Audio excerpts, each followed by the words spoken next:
Rain rattled the windows like impatient fingers. The mansion was quiet. Too quiet.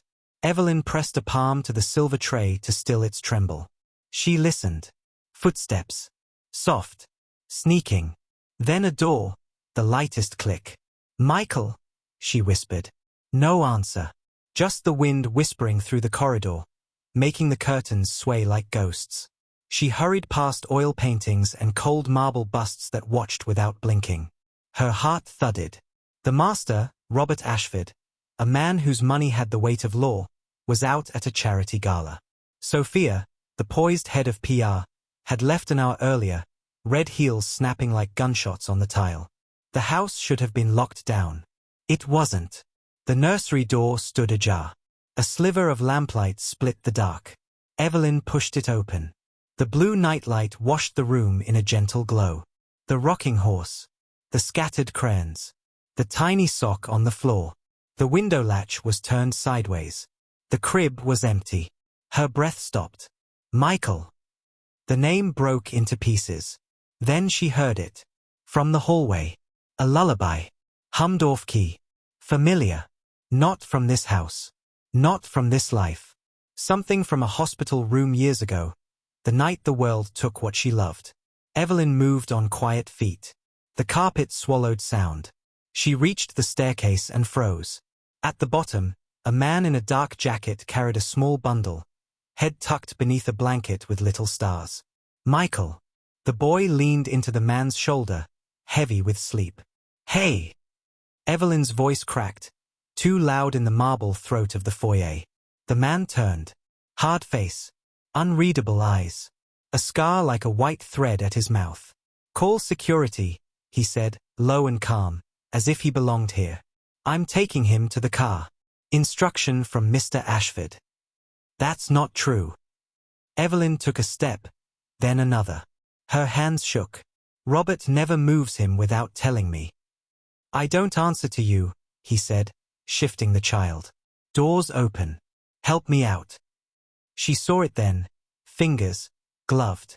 The way his left sleeve rode up, revealing a tattoo at the wrist. A small anchor. The sign of the private drivers, except none of Ashford's drivers had tattoos. She knew them all. She knew their faces, their jokes, their coffee orders. She knew this man was a stranger.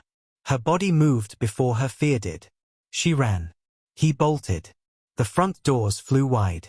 The night slapped them both with cold air and rain. Gravel grated under boots. The driveway lights buzzed, halos in the downpour. A car engine coughed awake. Help! Evelyn screamed. Michael! The man reached the sedan, yanked the back door. Evelyn hurled herself forward, slammed the door as he tried to shove the child inside. The door bounced back and hit his knee. He swore. Michael stirred, whimpered, eyes fluttering.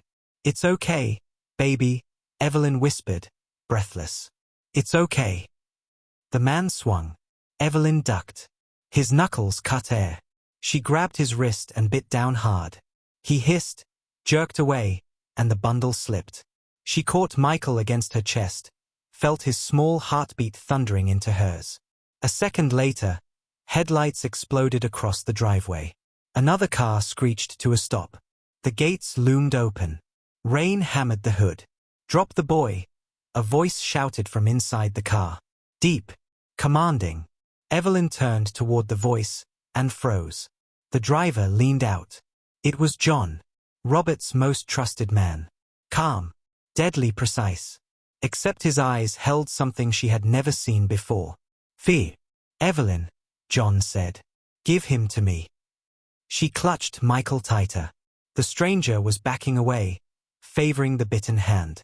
John's car idled, wipers whipping furiously. Somewhere in the house, an alarm began to cry. Now, John said, voice like steel. The stranger turned and ran into the rain. Evelyn's grip tightened. Her breath fogged. Her mind screamed. Why did John look like he knew that man? Why did the lullaby feel like it belonged to her? And why, in the roaring dark, did the name Emma, Robert's late wife, suddenly echo in her head like a warning bell? What secret did John share with the kidnapper? And why did the lullaby feel like it was meant for Evelyn? Emergency lights burned the hallways red. Security swarmed. Voices collided. Doors slammed. John carried Michael back inside, wrapped in a dry throw blanket, while Evelyn trailed behind, wet hair dripping onto her collar. Her throat was raw. Her hands shook. "Who was he?" she asked John. "A contractor," he said without looking at her. "Fired last week. Angry. Don't repeat this. Let security handle it." Angry? Contractors didn't hum lullabies as they stole children. Michael looked up from John's arms and reached for Evelyn. "Evie." "I'm here," she whispered, brushing his damp hair. "You're safe." John hesitated. Then he handed the boy to her. His palm grazed her wrist. A burn of contact. He'd been shaking too. "Go sit with him," John said. "I'll call Mr. Ashford." She nodded. She didn't move. She stared at John's face. The way his jaw clenched. The way his eyes slid away from the security camera tucked in the cornice. A memory slid in. Last week, she'd seen John in the garage with Sophia. A fast conversation. A folded envelope. Sophia saying, "We do this quietly." Do what? Evelyn took Michael to the library's hearth, where flames uncurled in quiet waves. She held him until his breathing slowed. The grandfather clock ticked. Rain softened. Somewhere, a siren faded. Robert arrived at 2:17 a.m., tie askew, tuxedo wet at the shoulders, face drained. "Where is he?" "In here," Evelyn said. Robert knelt beside the sofa. He touched his son's cheek with a trembling thumb. "My boy. My brave boy." Evelyn had worked for him a year and had never seen him like this. Thin with fear, voice stripped of power. For a moment he was just a father. "I'm sorry," Evelyn said, her voice small. I almost lost him." "You didn't," Robert answered, looking at her. "You saved him."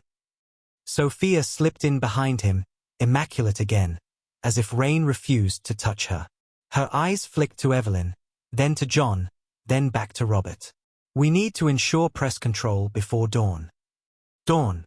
Press control. The words made Evelyn's skin crawl. A child almost stolen, and already the story was a headline to shape, not a life to hold. Who was the man? Robert asked John. "Name's Victor Hale," John said smoothly now. "Ex-contractor. Security is on it. We have camera footage." "Victor," Evelyn repeated. She let the name test the taste of the lullaby in her mind. Did it fit? It didn't. The humming had been soft, careful, almost loving. John's phone buzzed. He stepped away. Sophia leaned toward Robert. "We keep this internal. Release a statement at 9. Emphasize our swift response. Highlight Evelyn's bravery. We'll control the narrative." The narrative. Evelyn's eyes dropped to Michael's blanket. A tiny silver locket glinted at the edge, one she had never seen on him before. Her fingers froze. "Michael," she whispered, "where did you get this?" He blinked sleep-lazy. "The nice man put it on me. In the hallway." Her mouth went dry. She opened the locket with a fingernail. Inside, beneath scratched glass, sat a photo. A newborn. Pink hat. Closed eyes. A little mouth like a seashell. And scribbled on the back, faded by time, "For Emma. Thank you. J. Emma. A thank you. J." Evelyn felt the room tip. Across the library, John ended his call. He turned, saw the glint of the locket in her palm, and went very still. "What's that?" he asked too fast. "A lie, maybe," she said, voice barely air. "Or a truth we weren't meant to see." Robert stood, reaching for it. "Give it to me." She closed her fist. "Who's Jay?" A muscle jumped in John's cheek. Sophia's gaze sharpened like a blade. Robert's eyes shifted toward the fire as if flames could swallow questions. "Where did you get that?" Robert repeated, softer now. Softer always meant more dangerous. Evelyn swallowed. "Michael had it. The kidnapper put it on him. It belongs to someone named Emma. Your wife." The fire popped. The clock ticked. No one breathed. Why would a kidnapper leave a locket that whispers Emma's name? And who is Jay in a house where secrets have initials? Morning crawled in grey and shaking. Reporters camped beyond the gates. Security buzzed like hornets. Inside, the mansion felt hollow, as if the night had scooped out its center and left only polished edges. Michael sat at the kitchen island crunching cereal. He kept glancing at the doors, like he was waiting for someone to come back. "Do you remember anything else about the man?" Evelyn asked gently. "Anything at all?" He frowned. He smelled like motor oil. And mints. He had a scratch on his hand. He said a secret. Michael leaned closer. He said, "I'm sorry." And he sang. The lullaby slid under Evelyn's skin, cold and known. She had sung that melody once, in a hospital where the lights were too bright, where her baby cried with a voice like thin glass. Then the crying stopped, and the nurse said there had been a mix-up, and the doctor said, "I'm sorry." And the file burned in a flood that wiped records clean. She touched her wrist where the ID band once was. She had kept it for years, a loop of plastic that cut whenever she looked. Then one day she threw it away. But the scar had never left. How could it, when every soft boy laugh carried its echo? "Evie." Michael whispered, "You're crying." She startled, wiped her cheek. "Allergies." A bad lie. John entered, eyes red-rimmed, shirt wrinkled, the rarest thing. He set a folder on the table. "Victor Hale," he announced. "No official tie to our staff. Camera caught him entering through the south hedge. We'll upgrade the fence." "Why did he leave a locket?" Evelyn asked. "Why Emma's name?" John's jaw flexed. "Don't know." "What does J stand for?" she pushed. He paused. "John," he said finally. "But I didn't give that to anyone named Emma." She stared. "Then why do you look like you did?" Before he could answer, Robert strode in with Sophia at his shoulder. "We're going to the precinct," he said. "I want to see that footage myself." "And the locket?" Evelyn asked. Robert hesitated. "We'll bring it." "May I keep it for now? Michael feels safer with it." Sophia's gaze skimmed Evelyn's face. Calculating. "Fine," she said. "But don't speak to press." "I won't." As they left, Michael tugged her sleeve. "Can I show you something?" He pulled his pajama shirt up, revealing a small crescent-shaped birthmark just under his left ribs. Evelyn's breath left her. The room blurred. She remembered a doctor's whisper. "It's an unusual birthmark."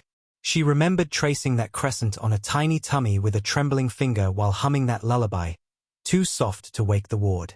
She remembered the nurse who said the baby was moved. The nurse's name tag, Emma. She'd thought it kind. She'd thought it fate. She'd thought she was nobody and the world was big and taking.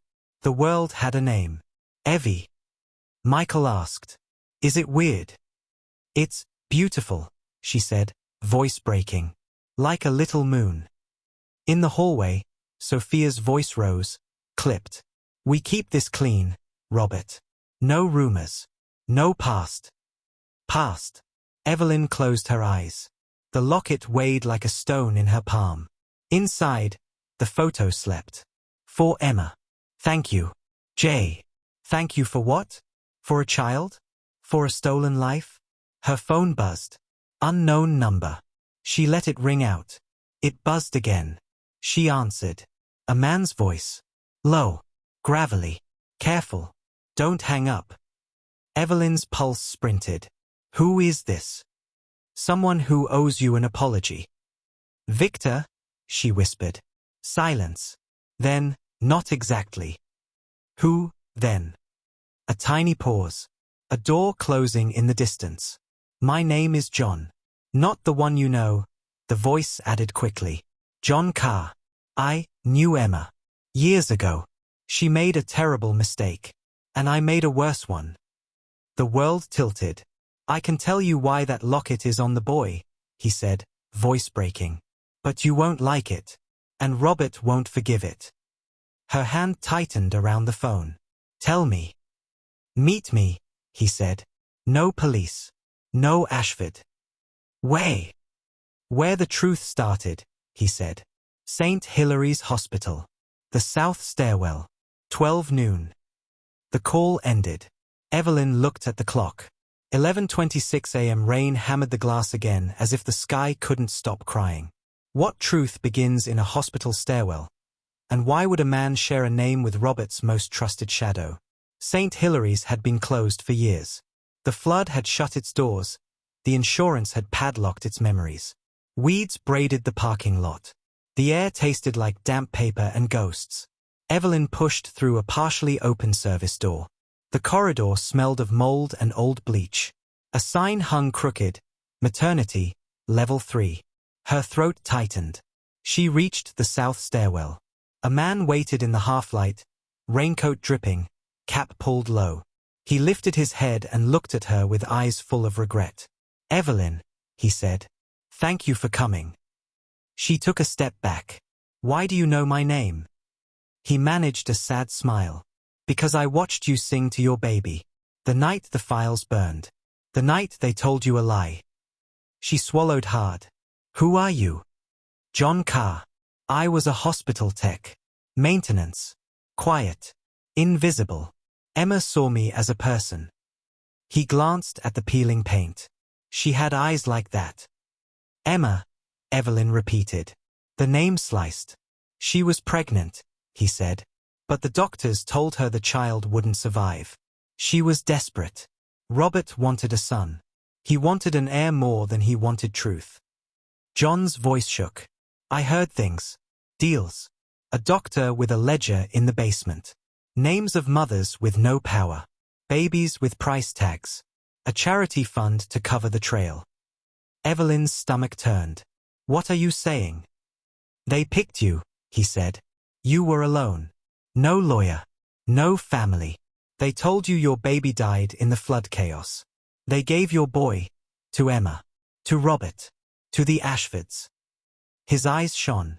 I took a picture that night of your baby. I slipped it in a locket for Emma with a note because she begged me to tell the truth someday if she couldn't. She was sick, scared.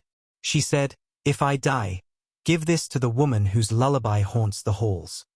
The stairwell hummed with silence. The world shrank to the beat in Evelyn's ears. My baby, she whispered. Michael. John nodded. Face collapsed with shame. I kept the locket. Emma died. I tried to find you. The flood erased records. The doctor vanished. Robert built wings named after Emma. He told the world a story that made him a hero. And the kidnapping. Evelyn's voice was jagged. Why now? I never meant to take him, John said, hands up, pleading. I only meant to talk to you, to get the locket to the boy. But Ashford security is a fortress. I needed help. He hesitated. So I asked your John. Evelyn's skin went cold. What? John, Ashford's driver, was my brother once, he said. We were not good men. We were poor. We got hired to move crates with names instead of numbers. We walked into a ring without knowing. He got a way out with Ashford. I got a conscience too late. Her breath snagged. He knew. Pieces, John said. Enough to hate himself. Not enough to risk the empire that feeds him.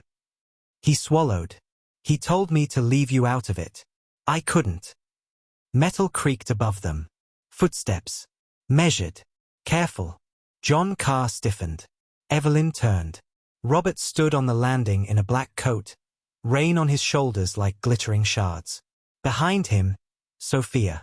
And behind her, John, Ashford's John, face ash-white. So, Robert said softly, here's our rot. Sophia's mouth pressed thin. We traced your call, Mr. Carr amateur. Evelyn reached for the wall. Is it true? She asked Robert. Tell me it isn't. Robert didn't answer. His gaze dipped to the locket around her neck. His eyes went old. Emma was dying, he said finally, voice hollow. We were drowning in prayers that never reached a shore. And so you stole a shore from someone else. Evelyn's words shook. From me. Sophia stepped forward. We can manage this. Quietly. Evelyn, we'll make you whole. Money. A trust. A new life. Nobody needs to know. Evelyn laughed. It sounded like breaking. No one needs to know that a baby was priced. John, Ashford's John, spoke at last, voice ragged. It's true. He looked at Robert with a pain that felt like years. We used to say we were saving children from poverty. We were saving men from shame. The stairwell seemed to tilt with the weight of it. Robert's eyes found Evelyn's, and they were raw. I held him the first night. He fit right here. He touched his chest. Emma smiled. She was so tired. She said, we'll love him enough to make it right. She died believing that. And you kept living like it could be, Evelyn said. Like love could undo theft. Robert closed his eyes. I am sorry. Sorry, she echoed, and the word was a room too small for this. Above them, a window cracked in its frame. The wind sighed. The hospital remembered everything. If love cannot undo theft, can truth rebuild what was broken? Or will power bury it alive one more time? The house waited, cold and glittering, when they returned. Reporters had multiplied. Drones hung like flies. Inside, Michael was coloring ships and moons at the library table, humming a lullaby he'd learned without knowing where it came from. He looked up and smiled. Evie. Evelyn knelt, gathering him close. He felt heavier now, realer, like a planet with its own gravity. Robert stood a step back, hands clasped, eyes red. John hovered near the door, a shadow unmoored. Sophia stayed near the window, phone in hand, eyes shimmering with angles and outcomes. We have options, Sophia said smoothly. We claim the kidnapper planted false evidence. We sue him. We protect Michael. Keep Evelyn as a hero housekeeper. Everyone wins. Evelyn stared. Everyone. Robert's voice was rough. Sophia. Not now. When then? She snapped, breaking her Polish for once. When the board calls. When the markets open. When your name becomes a curse. Evelyn rose. Michael, she said gently, can you show Mr. John your moon drawing? The boy nodded, shuffling to the coffee table. John sank onto the rug, the wrong man to be tender, and yet he was, tracing crayon circles with a trembling finger. They walk slowly, side by side. A bee worries a lavender spike. Somewhere, a dog barks twice, then stops. Michael feels the ground. The truth. The risk. He feels the space where money can't protect you and kindness can. I used to think love meant being chosen in a crowd, he says, voice low. Now I think it's one person noticing when your hands are shaking. Emma glances at his hands. They are steady. Maybe it's also choosing back, she says. They reach the end of the path. He looks at her. The afternoon light catches in her hair. He speaks without a plan. When I lied, you told me mercy can cut. Thank you for cutting me free. She laughs, surprised. Then clears her throat. Okay. He takes a breath. Dinner tonight? In the kitchen. 2 plates. No candles. Just normal. She nods. Normal is underrated. The kitchen is bright at sunset. He cooks badly. She laughs softly. He burns the onions. She opens a window. Wind whispers.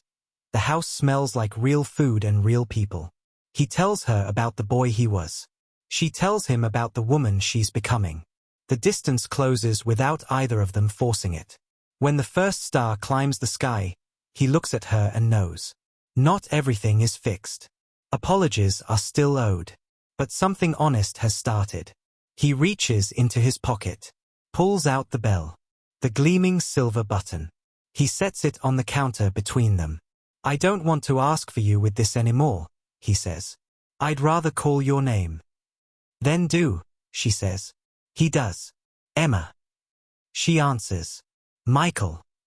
Outside, the city pulses. Inside, 2 people choose to speak softly and listen hard. Love begins not with a brand deal or a perfect post, but with a walk, a burnt onion, a bell set aside, and a promise to tell the truth. If you were in Emma's place, would you forgive the lie? And would you trust love that began in the shadow of a test?